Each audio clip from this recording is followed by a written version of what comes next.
Near Inverness in Scotland, Paul and Yvonne monks have bought a disused church. It's taken 5 years to get all the permissions they need to convert it into a dream home. I got halfway up the road and I thought, well, if it's half worth it, we should go ahead. We thought, this could be the basis of a really interesting project. Inspired by church conversion in the Channel Islands, Paul and Yvonne think they can bring light and space to this 110-year-old building and do it all in 10 months, despite the threat of the worst Scottish winter for 30 years.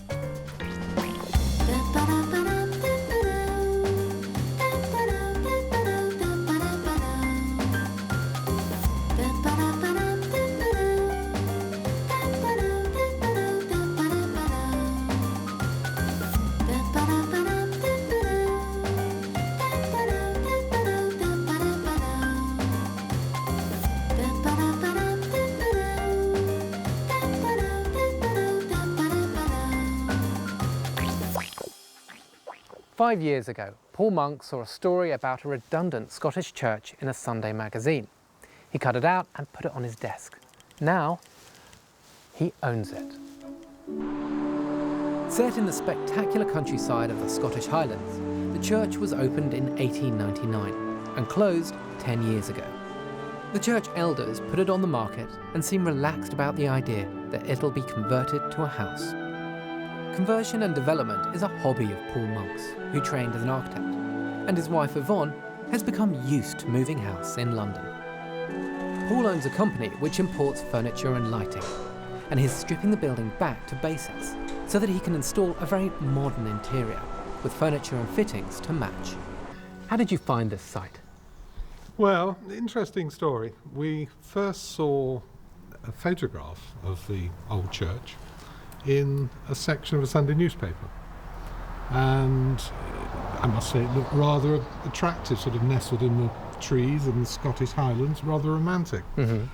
So I put it to one side. I didn't really give it very much thought, but then I came across it a couple of weeks later, and I said to Yvonne, well, that looks rather nice, and Yvonne had never been to Scotland, so we thought, well, why don't we take a trip and just go and have a look at it. As we drove up from Inverness, having never been here and not really wanting a church or to do any more development, because our whole life has been development, I got halfway up the road and I thought, well, if it's half worth it, we should go ahead. And your first thoughts were? We thought, what a lovely building. It really did look so nice and, of course, unspoiled. We thought, this could be the basis of a really interesting project. So that's where it all started. Paul and Yvonne have fallen in love with Scotland, and you can see why.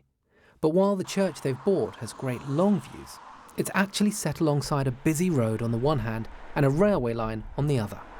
They had to persuade the local council to reduce the speed limit outside their entrance before they could get planning permission. I think the people around here are quite happy with what we planned. Whether they will be when they see what we've done or will do, I don't know. But I mean, it's better to have a building that's usable than one that's derelict. Paul has spent hours doodling on plans. On plans, yeah, which have changed over the 5 years from just an open space with a large living area and one large bedroom upstairs, and from there we've gone to the new plans. But it's been ongoing for 5 years. He's had the pleasure of designing it. Well, I think with a project like this, the big difficulty is you're trying to put what will be a very modern interior into a very rigid structure. An old stone building, you don't really want to change the appearance of that building too much from the outside. So you want to keep the existing stone windows, you want to keep the overall shape of the building. I think it would be very difficult to extend a building like this. So it's quite rigid the controls on what you can actually do. So if the outside appearance of the building isn't changing, except for new window frames, what's happening inside? On the ground floor, there will be a large kitchen diner, lit by the existing windows. Behind that will be a corridor with 2 bedrooms, one on either side, leading to a house bathroom. Of course, there was only ever a ground floor in this church, so Paul is inserting an extra floor to give accommodation upstairs. A large living room with views over the hills And behind that, a master bedroom with a dressing room and an ensuite bathroom. That whole construction will hang off a steel frame, which will be dropped into the building, giving Paul the opportunity to create a cavity wall and a new roof. Paul is facing a problem which confronts all those who set about converting churches. Many of the windows run to the full height of the building. If you put in a new floor, you inevitably end up cutting windows in half. Higher up, smaller windows are never exactly where you want them to be. So, given that he can't change the external appearance of this church, Paul is having, instead, to play around with the floor levels. In the bedrooms at the back here, we're planning to raise the floor only by 3 risers. That'll give you like 60 centimetres, so it'll be about that high, won't it? Yes, yes. Right. So this still will be like a window seat? Yes, that will make the views much more important to the rooms, which I think would be a very nice feature. But then, as you can see, at the gable ends of the church, the windows are much higher again. Yeah. So there we have a double problem, because if we take the floors through, we're going to interfere with the heads of those windows. But at the same time, we've got very, very high sills there indeed. So our plan there is to stop the floor short so we don't collide with those windows, and that's where we'll have the main staircase going up to the first floor. It's nice to know that the windows haven't dominated the plan and the experience of the building to its detriment, and that you've dealt with that. Well, I think we brought the windows into the scheme, which is essential, I think. So but I think hopefully we've turned them away from a problem and more into an advantage. And being such a nice scale, I think they're really going to make those rooms very important. Just 4 weeks after stripping out the church, Paul's builders have installed a concrete floor and started work on a damp-proof course, something builders didn't bother with in the 19th century. The original wood panelling has come off and will be replaced by a cement render and a false wall. These men, led by Gordon Simpson, are determined to stick to their 10-month contract. Where do you start with a project like this? Well, when we took all the existing floor out, we had to dig all the stone out, and we had to lay infill, and then we had to lay a new DPM right down, and it's going to continue up the wall, and it's going to lap onto the wall tanking. So that's a damp-proof membrane, That's and a that's damp-proof to membrane. stop Any rising damp. coming up through the stone, Yeah. because it's all solid. And the ground level was a little high up there, so this side was damper than the other. But that's going to be a continuous membrane that will come right up to a metre above the wall. And then moving up, I mean, these walls are just made up of a complete mishmash of different sized stones. Has that given you problems? Yeah. The walls are quite even though they look, it looks like it's kind of flung together a bit. But this is where all the old timber dukes were. We had to remove being what? Dukes being, well, it was old timber that was wedged in between the stones, which was used for their fixings, for their partitions.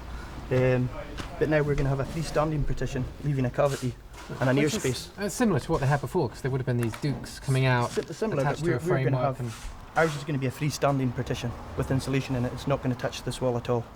Okay. Because, I mean, they're just being stone, Yeah. obviously moisture's going to come through, and if that gets trapped, then you get damp and rot. So to stop that, you've got like a ventilated cavity. Yes. Right, What happened and then- before, because there was a lot of rot in this area, the wall plates were completely shot. So what's next on the timetable? Next is we've got the steel portal frame coming. There's going to be a big A-frame, which is going to follow the same profile as the gable up the middle of the building. Yeah. And there's going to be steel purlins joined onto the gable, and then we can start fixing our timber around that and creating a new roof. This project is going ahead at speed, but then Paul has had 5 years to plan it. But for every good church conversion, I can show you 10 which have failed, especially those where the owners put in an extra floor. It cuts down the light and closes down the very space that attracted them to the building in the first place.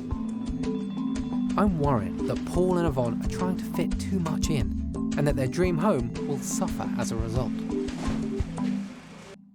Coming up, we go from one end of the country to the other in search of inspiration. It's an amazing space. And putting something back, the original church doors are promised a new lease of life.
Near Inverness, Paul and Yvonne monks are converting a disused Scottish church into their dream home. It's taken 5 years to get planning permission, and now they're determined to complete the project in just 10 months. They've stripped out the interior of this building, which dates from 1899, and dropped in a steel frame, which will form their new home. A kitchen, 2 bedrooms and bathroom on the ground floor, living room and master bedroom on the first floor.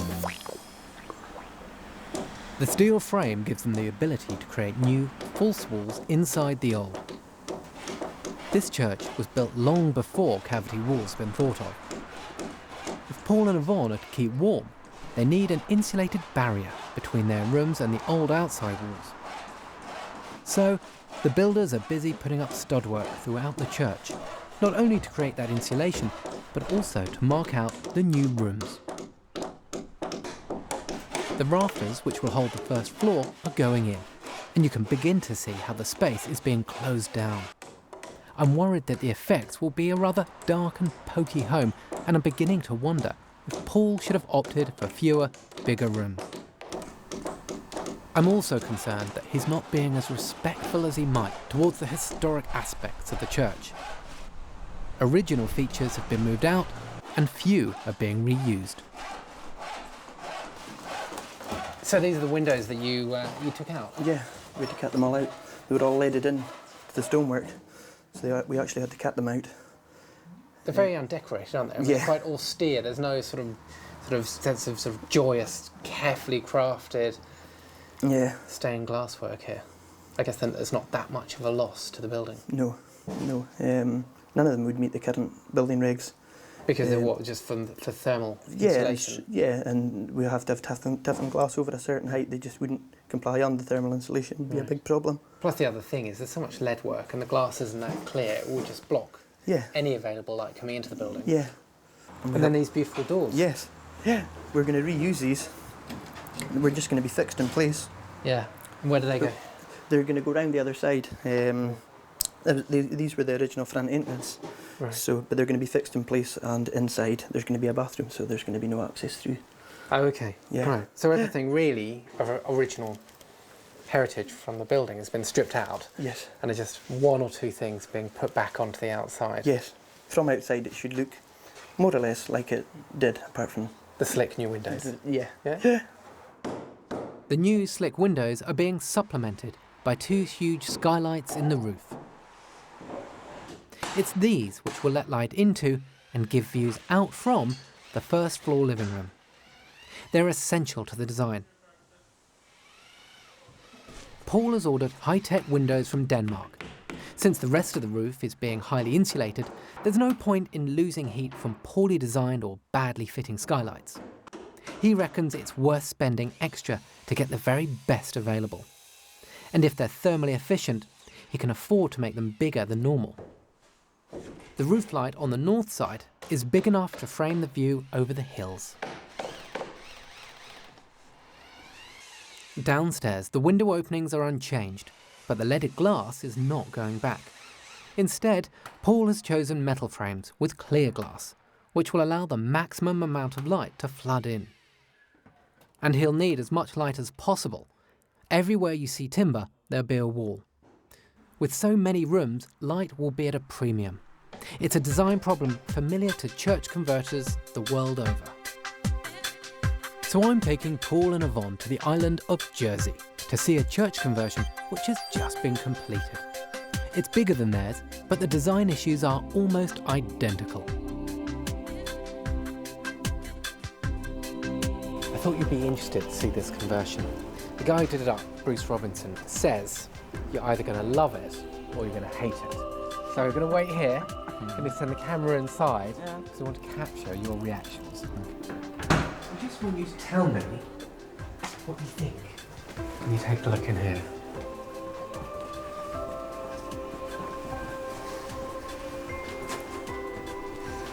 Surprise. It is, isn't it? It's not what you expect from the street. It's not. Amazing space it No. is. They obviously have too much space. It looks like it, doesn't it? It's a does. very generous amount of space dedicated to this full volume right up to the glass roof. Let me introduce you to Bruce Robinson. Hello, Bruce. Hi. Nice to meet you. Yvonne. Nice to meet you. A fascinating conversion of the church. I understand that originally you wanted to pull the walls in, so you had a glass box inside the church.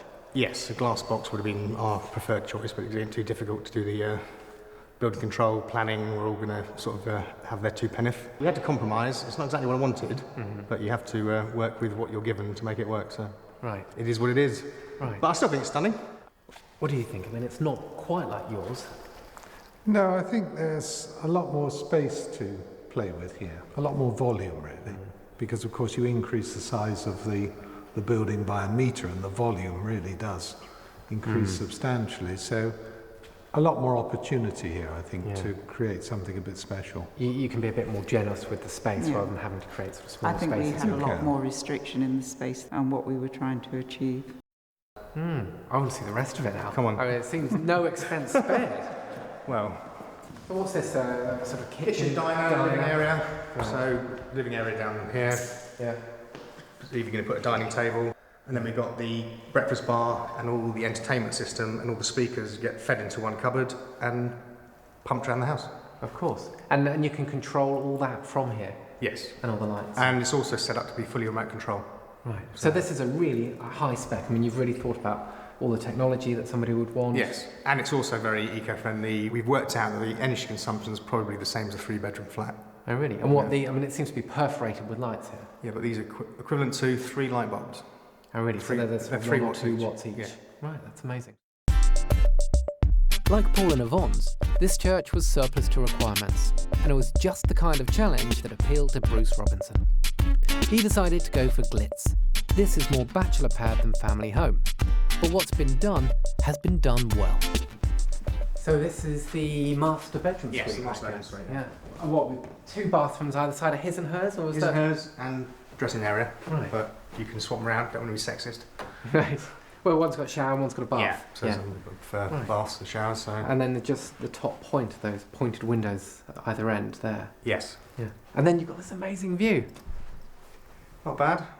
It's I lovely. can see why you did the glass front, because you'd have lost all that. Yes, wouldn't you? and also looking down Yeah, and everything yeah. else. So Mm. it's You brings appreciate it it in. more from inside than you correct. do from Which is what I outside. tried to say downstairs. Yeah, Was that yeah, but you do now. yeah. So it's more about the experience in here Yes. and then being able to appreciate the facade and those windows. And not having such a huge house. I mean, 10,000 square foot is too big for one Yeah, house. It's just yeah. not I suppose right. the clever thing is you've preserved a big space. Yeah, So it started off as a big space. Yeah. You put a house inside, but you've still got a big space. And you still retain it's a kind of sense of the church-like quality Yeah. by having that space here. It's certainly a lovely view through those 3 windows, but I'm wondering if you feel a bit exposed. the blinds come down automatically, so you can lose the view and and have some privacy as well at the same time. The fittings here are slick, but the highlight is the roof. Bruce got permission to replace the ridge tiles with glass, giving 360-degree views from the top floor. It's this building's unique selling point. Take a look at this space. I mean, this is fantastic. I mean, this is really the icing on the cake for this church conversion. Wow, it's amazing. Isn't it spectacular? And for me, what really makes this space work is the way they've replaced the roof and the apex of it with these double glazed panels. Yes. Very clever. It's Yeah. spectacular, It's isn't it? really created a very special room right in the top of the house, hasn't it? I mean, this view really makes it. It does, doesn't it? Yeah, the castle, the sea. Even the buildings around and the hillsides rolling up there. It's very, very nice. I have the feeling that the fittings here are rather glossier than the ones planned by Paul and Yvonne for their church in Scotland. But they do have one thing in common, an attention to detail, which puts both these projects into a league of their own. Ah, look at this. Bruce really has thought this through. These doors open and close together. Very nicely thought out. It's a good detail. Luxury finishes like that have allowed Bruce Robinson to put this church conversion on the market for £2.5 million, which, even by Jersey standards, is expensive. So has it been good to get away from your own project and come and see this spectacular conversion? Yes, it has been. It's been very revealing. I think what it's underlined is the fact that when you're converting something like a church, even though you have an existing building to deal with and you have existing window openings to deal with, existing spaces, it is still very much a blank canvas with restrictions. And I think what this building has shown is that this is a very personalised solution or interpretation of how you develop a church into a residential building. It's never an easy job to do, and I think this one is really quite spectacular. I mean, it's a real showpiece, isn't it? But do you think you could live here, Yvonne? No, there are aspects of it I find very comfortable, and aspects of it I find I'd like to change. I would like the bedrooms to be a bit bigger. You know, we all have different needs or different requirements as to how we do things. Yeah. I mean, not that we're going to have real large bedrooms in our own place, because we've got restraints in other ways. This is a very specific conversion, and of course everyone has their own ideas as to how they would handle a conversion. I think possibly we're a little bit more practical, could I use that word, in the way in which we'd approach the space that we would want. This is, I think, a completely different style of living, isn't it? Well, it is, and I also think it may be a different generation. We are possibly got to another generation, and I think it could be a young person, more of a young person's space. It does have the feel of a bachelor pad Yes. in some ways, doesn't Yes. it? Yeah. Nevertheless, an interesting project to see, and I hope some level of inspiration, just that it can be fun and luxurious. Oh, yes, very interesting. Yes, it's been well worthwhile. No, I've thoroughly enjoyed seeing it, and it is interesting and very different. Let's see what ours turns out like. Fingers crossed.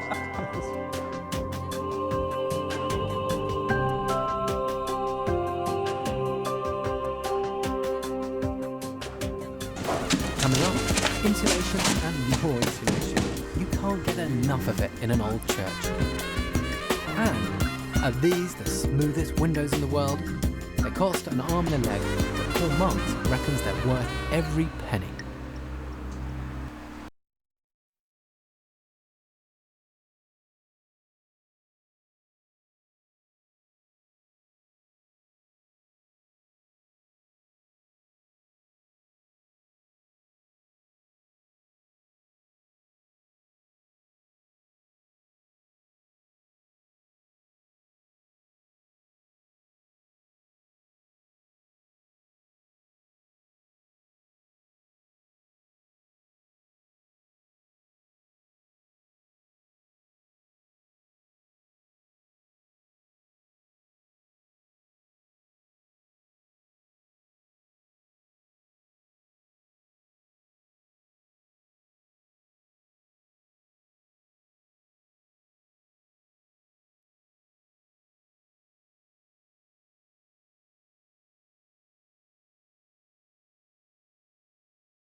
Paul and Yvonne Monks are converting a disused church near Inverness in Scotland.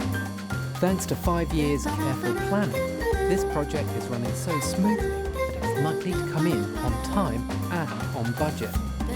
They've inserted a first floor to create a living room and master bedroom with views over the Scottish countryside, which leaves the ground floor for a large kitchen diner and 2 guest bedrooms.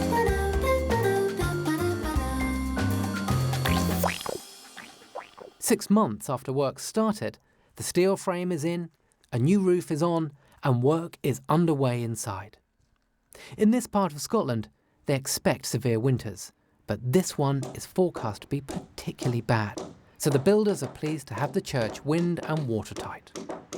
The builder assures me we're on programme, both in terms of time and in terms of budget, which is good news. It always was planned to be a fairly slow and careful build, so I don't think anyone has really expected any surprises. I think the weather has been pretty good to us over the last few weeks, and that's obviously helped. Now the emphasis is on insulation, which in this part of the country is vital for a comfortable modern home. Well, we've had 2 goes at the installation. Initially we installed, I think it was 150 millimetres, and then we decided, just for good measure, we'd put a second layer in as well, so it is extremely well insulated. But I think that's all for the better, particularly on those cold winter's nights, which you certainly experience up here. It always seems like such a shame to cover over all this original stonework. It adds such character and identity of the original building into the interior. But you've got to. If you don't, you get what's called cold bridging, which is where the cold air from the outside transmits through the solid walls, meets the warm air on the inside and creates moisture and damp, which can form around the windows and areas of solid wall. As a result, you've got to add lots of insulation right up there and leave a gap as well so that air can circulate around the original walls. The studwork walls that create that air gap means that the floor area of the church is reduced, and reduced even further by the introduction of a staircase. So I'm keen to see how much light all this is taking from the interior, and to find out if the big roof lights are doing their job. Paul is extremely proud of these roof light windows, and they are beautifully engineered, although they're not that easy to open. You've got to open the end one first, then this one, and they lift beautifully because of these gas-filled cylinders here, and then you open the middle one, and that very nicely lifts the other two until they're completely open. And what's really lovely about these windows is once they're open, it allows you to get a sense of the existing buildings. As you can see, the roof line going on to the original chimney pot over there. And although the view might not look like much now in the middle of winter, once spring and summer comes and these trees are filled with fresh green leaves, it's really going to bring the exterior into the heart of the building. The windows are actually a Danish manufacture. And of course they have quite similar climatical conditions in Denmark to you get here in Scotland. So they're very high performance units, double glazed. The frames are stainless steel. That's both outside and inside, so of course very low maintenance. Really lasts forever. A very interesting application. Paul flies up from London once a month to check on progress. In between, he keeps in touch by phone and email. But there's nothing like seeing it for yourself. I don't really understand why it's turned into such a problem. How do you understand? Paul Monks is putting up an impressive performance. He's effectively project managing this build from his desk in London. Yes, he has a good architect and a good builder, but the fact that this project is running to time is really down to Paul knowing what he wants. It's true that he's had 5 years to work it all out. Nevertheless, his attention to detail is inspiring. As I've always said, I think the success of this project is really the simple plan and the simple concept, which is really being carried through now the build stage. So there are no changes at all planned for the scheme. It's really just looking at the detail, being careful with the detail and making sure that the finished job is brought through to a completion. It's really starting to look very good. I'm very pleased with it.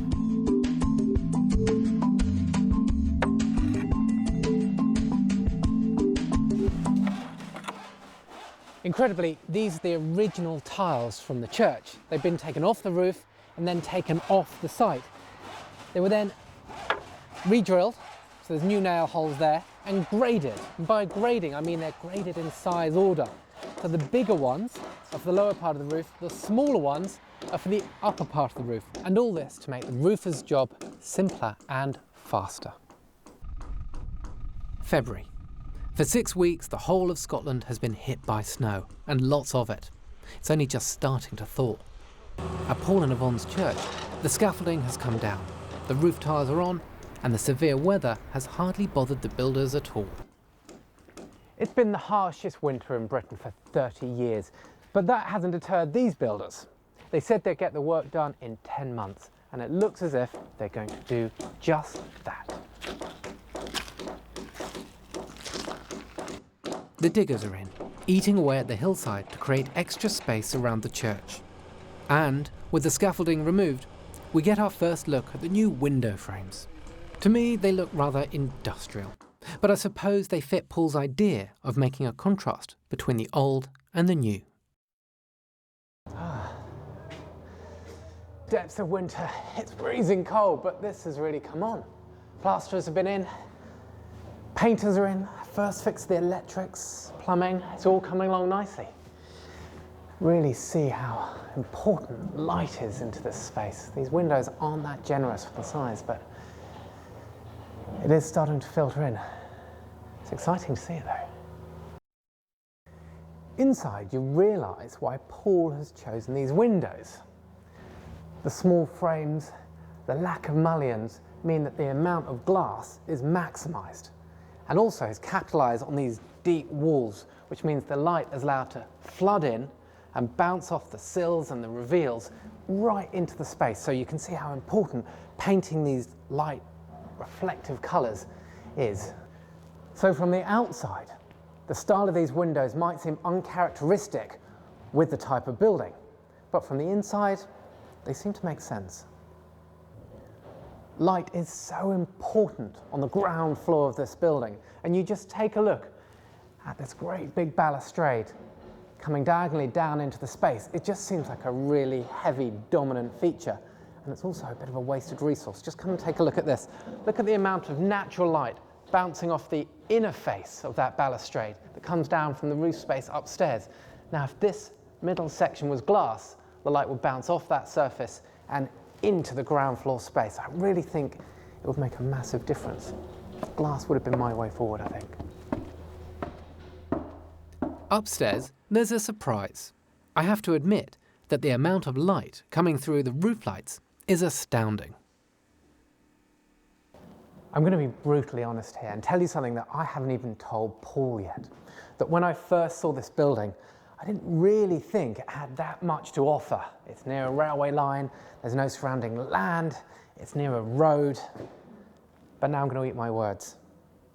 Coming up into this space, seeing these great big windows overlooking the fields and the mountains and the trees, suddenly the pen is dropped and I can see Paul's vision for what makes this building an exciting thing to be part of. You know, this really is a spectacular space. This is what makes the building. This makes it exciting. I can't wait